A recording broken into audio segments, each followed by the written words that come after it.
Dikenal sebagai tokoh sejarah, keberadaan Prabu Siliwangi dianggap abu-abu, bahkan sering dianggap sebagai cerita mitos dan dongeng belaka. Pasalnya, keberadaan dan eksistensi baik dirinya maupun kerajaannya masih sulit untuk ditemukan dan dibuktikan secara nyata. Tokoh ini sebenarnya sangat legendaris yang dikenal sebagai seorang raja dari kerajaan Pajajaran di Jawa Barat. Raja Pajajaran tersebut sangat terkenal arif, bijaksana, tidak membedakan kasta, dan selalu jadi panutan masyarakat Sunda hingga kini. Diketahui istri Prabu Siliwangi bernama Nyi Subang Larang. Dari pernikahan tersebut, pasangan Raja Pajajaran beserta istrinya dikaruniai 3 keturunan. Anak pertama mereka bernama Walang Sungsang dan dikenal juga sebagai Pangeran Cakrabuana. Yang kedua adalah Rara Santang yang dikenal sebagai ibu dari ulama Islam yang terkenal di Jawa, yaitu Sunan Gunung Jati. Anak terakhir mereka bernama Prabu Kian Santang yang juga menjadi pemimpin yang adil. Selama menjadi raja, Prabu Siliwangi menerapkan betul ajaran yang bernama Jati Sunda. Ajaran tersebut mengajarkan tentang pedoman hidup dan tata cara menjalani hidup untuk Tuhan Sang Pencipta. Di dalam ajaran Jati Sunda, terdapat falsafah hidup yang bernama Tritangtu Sunda Buana.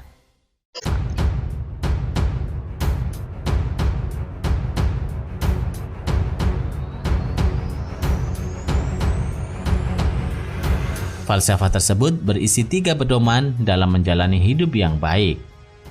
Yang pertama adalah Rama. Rama memiliki arti pendiri atau kepala kampung, kepala daerah. Rama mempunyai tugas mendirikan dan memimpin suatu daerah di mana Rama ini membabat alas daerah itu. Sekaligus Rama inilah yang menjadi pemimpin bagi rakyat di daerah tersebut. Yang kedua adalah Resi atau Pandita. Resi mempunyai tugas membimbing rakyat menuju suatu hal yang bijaksana dan hakiki menuju Sang Pencipta alam. Yang terakhir adalah Raja yang berarti Prabu atau pemimpin seluruh rakyat. Raja mempunyai tugas memimpin dan membuat kebijakan mengenai semua hal yang berhubungan dengan rakyatnya. Falsafah tersebut sangat diterapkan oleh masyarakat Pajajaran kala itu.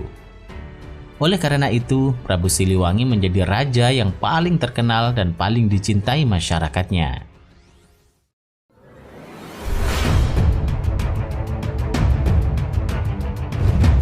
Ada keunikan pada falsafah hidup Tritangtu Sunda Buana yang menjadi pedoman hidup rakyat Pajajaran ini, yaitu terdapat ciri khas yang dapat dilihat secara kasat mata atau lahiriah untuk para keturunan Pajajaran.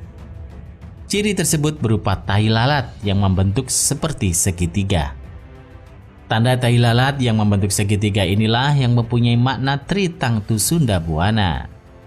Hal ini dimaksudkan agar para keturunan dari Pajajaran mempunyai pedoman hidup seperti rakyat Pajajaran di masa itu.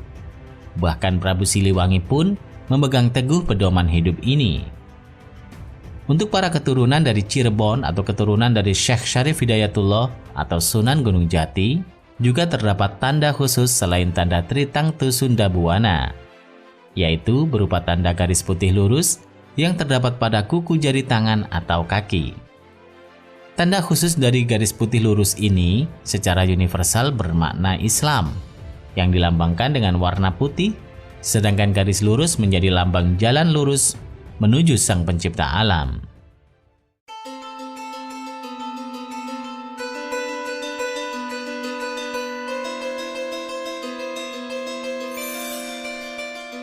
Untuk Prabu Siliwangi sendiri, karena dipercaya moksa atau hilang ditelan zaman tanpa jejak hidup dan matinya, masyarakat percaya bahwa Prabu Siliwangi masih hidup dan selalu datang berbentuk harimau atau macan berbulu putih. Kisah ini bermula ketika anaknya yang bernama Kian Santang sudah dewasa. Siliwangi lalu diajak anaknya untuk memeluk Islam. Namun raja yang bergelar Sri Baduga Maharaja itu menolaknya. Kemudian, karena Kian Santang tidak ingin ayahnya berada di jalan yang salah, maka ia tidak pernah menyerah untuk memujuknya.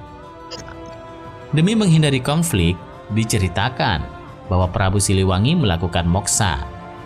Moksa sendiri berarti menghilang dari peradaban saat itu. Mitos yang beredar di kalangan masyarakat Sunda adalah mereka mempercayai bahwa Prabu Siliwangi berubah menjadi macan putih. Menjadi macan putih di sini dapat diartikan dalam dua hal. Yang pertama adalah bahwa raga dari Sri Baduga itu